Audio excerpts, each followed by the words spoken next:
Saya coba bergabung dengan Mas Muhammad Syarif. Iya, Mas Muhammad Syarif. Ya, Assalamualaikum warahmatullahi wabarakatuh. Waalaikumsalam warahmatullahi wabarakatuh. Gimana kabarnya Buya? Sehat? Alhamdulillah, sehat. Alhamdulillah. Ya, jadi gini Buya mau bertanya. Untuk menjadi jiwa yang besar, seandainya kita sudah memaafkan kesalahan orang lain, apakah perlu kita meminta maaf dan saling mengeluarkan unek-unek yang menyebabkan konflik itu terjadi Buya? Iya. Jadi itu aja Buya pertanyaan saya. Wabillahi taufik wal hidayah. Wassalamualaikum warahmatullahi wabarakatuh. Iya.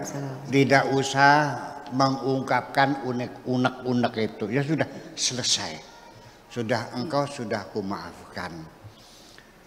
Supaya kita jujur memaafkan itu betul-betul dari lubuk hati kita yang paling dalam. Itu tidak sebatas kita memaafkan orang yang salah, tetapi juga didukung dengan bukti yang pasti. Kita berdoa kepada Tuhan kita, ya Allah, ampunilah orang itu yang telah menyakiti aku, karena aku sudah memaafkannya. Selesai. Betapa indahnya orang yang berjiwa besar selalu memaafkan. Dunia ini sampai sekarang masih tegak berdiri, masih berlangsung. Tata surya kita masih berjalan rapi, tertib, ya. Tidak ada kegaduhan. Manusia masih bisa hidup di atas bumi ini satu, karena Allah Maha Pengampun. Andaikan semua orang yang salah dihukum oleh Allah, maka niscaya tidak akan ada satu orang pun yang bisa tegak berdiri. Habis semuanya itu. Dalam rumah tangga juga sama. Yang membuat kita ini abadi sampai hari tua, sampai meninggal di hari tua. Ya, itu juga sama. Kalau kita masing-masing berjiwa besar, siap memaafkan kesalahan pasangan kita. Bukan harta yang banyak, bukan cinta yang menggelora, tapi jiwa besar siap memaafkan apapun kesalahan kita.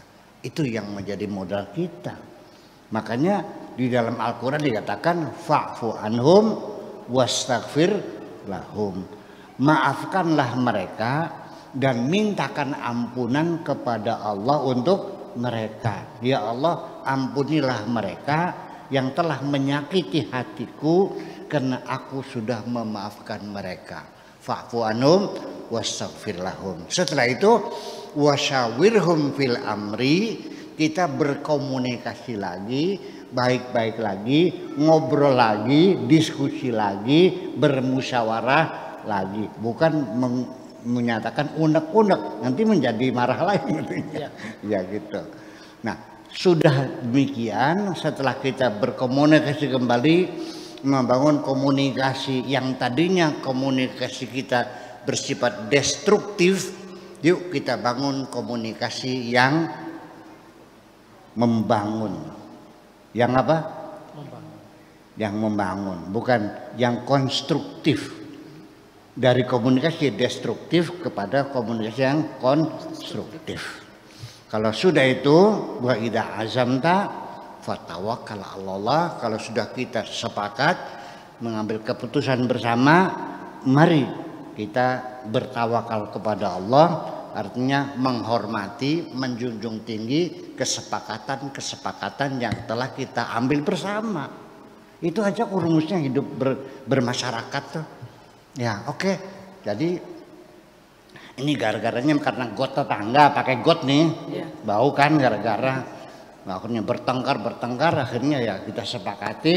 Jadi gimana? Oke, silakan Anda lewat sini gotnya pakai paralon tapi dikubur. Nah biayanya kamu yang sendiri. Oke, setuju. Terus nanti itunya bak kontrolnya di mana, kita sepakati. Ya sudah selesai kan? Ngapain kita marah-marah? Ya kalau perlu ya tanah tetangga kita beli sih berapa sih semeter kali berapa 9 meter kita bayari, selesai. Nggak usah ribut-ribut kok. Ini kan persoalannya kan seperti itu sehari-hari kita bertengkar nih. Itu masalah rumah, masalah jabatan di kantor juga sama. Di kantor mana saja itu selalu terjadi. Banyak orang-orang yang berladang di punggung kawan. Paham nggak? Berladang di punggung kawan. Yang susah orang lain, dia yang mengklaim aku yang berjasa. Orang yang lain yang susah, kamu yang naik pangkat. Banyak nggak? Banyak. Itu juga masalah. Itu. Jadi kasusnya sangat banyak sekali. Tapi dengan jiwa besar kita ini, semua persoalan bisa kita atasi. Kita membangun satu komunikasi, ya diskusi, dialog, musyawarah, ya komunikasi yang produktif. Komunikasi yang produktif yang gimana? Yang menghasilkan sesuatu yang baik. Kalau yang destruktif komunikasi suami istri jam 8 sore ngobrol dengan mesranya sambil berpelukan, kok jam 11 malam jadinya bertengkar. Di tengah ngobrol ada yang tersinggung istrinya tuh. Nah, gimana?